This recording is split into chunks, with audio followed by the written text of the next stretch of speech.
Bonjour mes amis, comment allez-vous aujourd'hui? Est-ce que vous connaissez le nom des chaussures que vous portez ou que vous voyez souvent? Découvrons-le ensemble. Regardez, il y a les baskets qui sont très confortables, les bottes qu'on porte en hiver, des chaussures à talons. Le talon, c'est la partie dure à l'arrière de la chaussure. Il y a les pantoufles qu'on porte à la maison et les sandales qu'on porte surtout en été et qui sont très confortables. On trouve aussi des sabots qui sont ouverts de derrière, des tongs, on peut trouver aussi des bottines qu'on porte en hiver aussi et des souliers en cuir qui sont surtout conçus pour les hommes. Savez-vous pourquoi on les appelle des chaussures? Parce que le verbe se chausser veut dire porter aux pieds.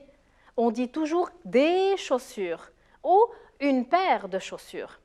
Est-ce que vous savez comment on appelle la personne qui répare les chaussures? Le cordonnier. Dans cet épisode, nous allons connaître l'histoire d'un vieux cordonnier.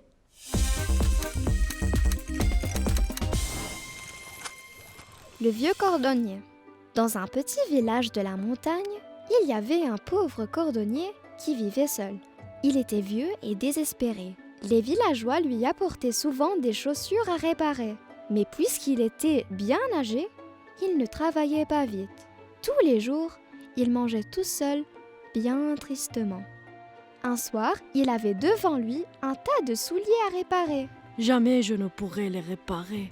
Je suis trop âgé et trop malade, Se dit-il. Près de lui, la grosse horloge faisait tic-tac, tic-tac. Le pauvre vieux, tout découragé, s'endort. Aussitôt, l'horloge s'ouvre et deux petits lutins sautent sur le plancher. L'un s'appelle Tic et l'autre s'appelle Tac.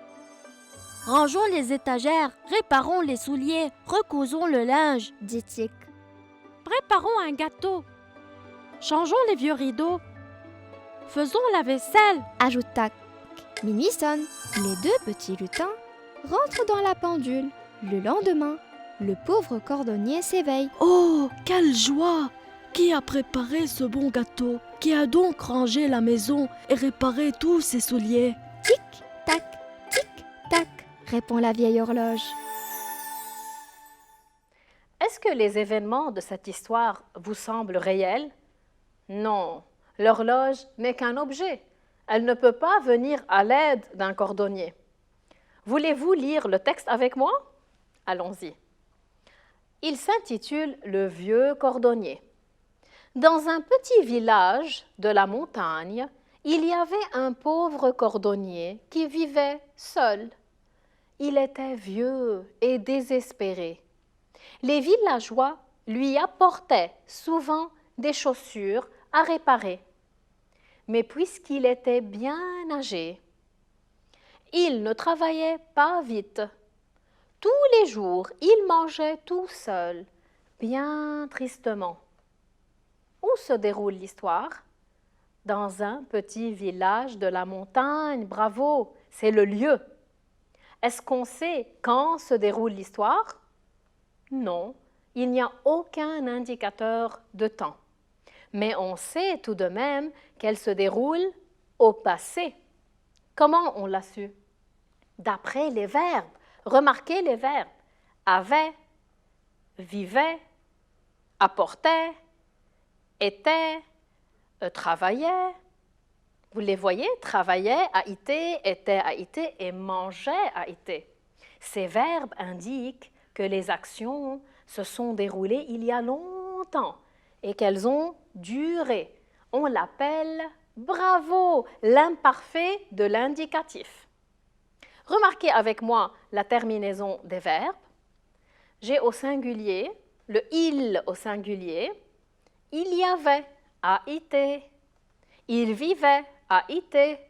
Il était, a été. Il travaillait aussi, il mangeait. Partout, c'est la même terminaison. Quel est le personnage principal de cette histoire? Le cordonnier, très bien.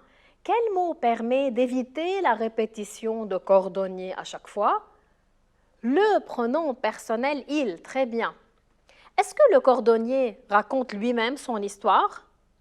Non. Alors, qui raconte l'histoire? On l'appelle le narrateur. Il est à l'extérieur de l'histoire.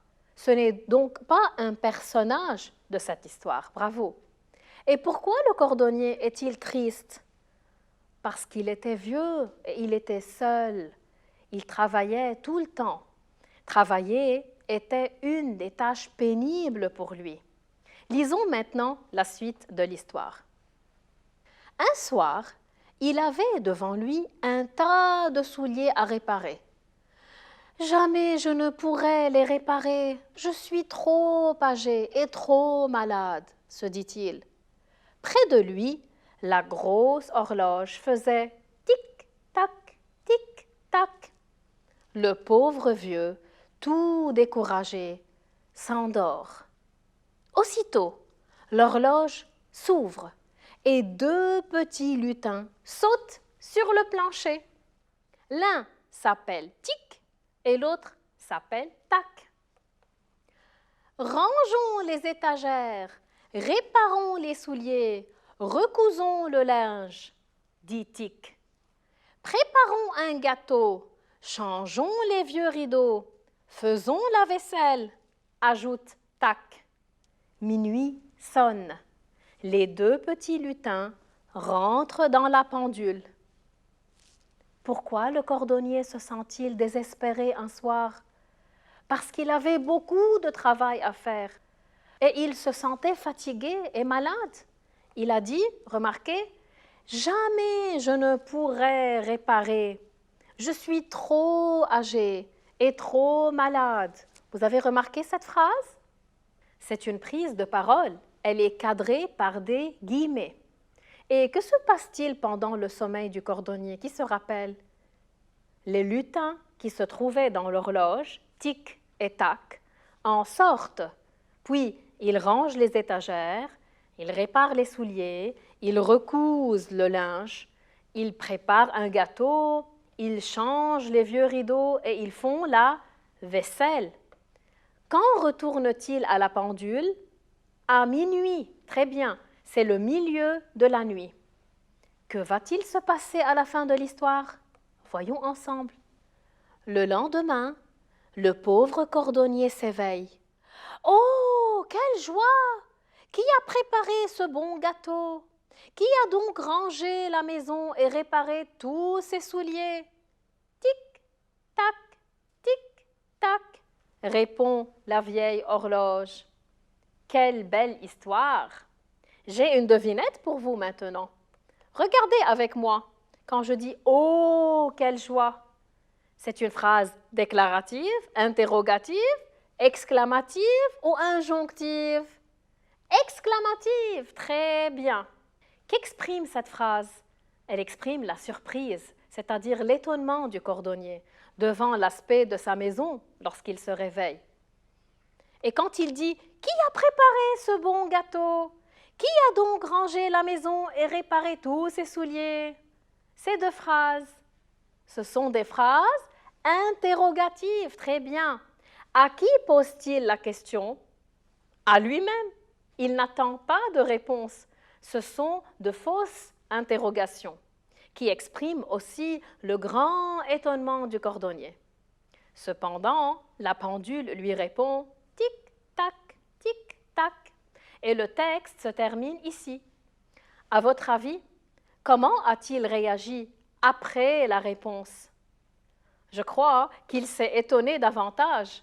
Il a sursauté de peur peut-être. Il a cru qu'il rêvait. Voilà, donc c'est la fin de cette histoire qui est donc imaginaire. Vous pouvez vous aussi, à la fin de cet épisode, imaginer ce qui s'est passé à travers un dessin ou bien une chanson peut-être. Est-ce que vous avez aimé cette histoire? En espérant vous revoir la fois prochaine, je vais vous dire au revoir et à bientôt.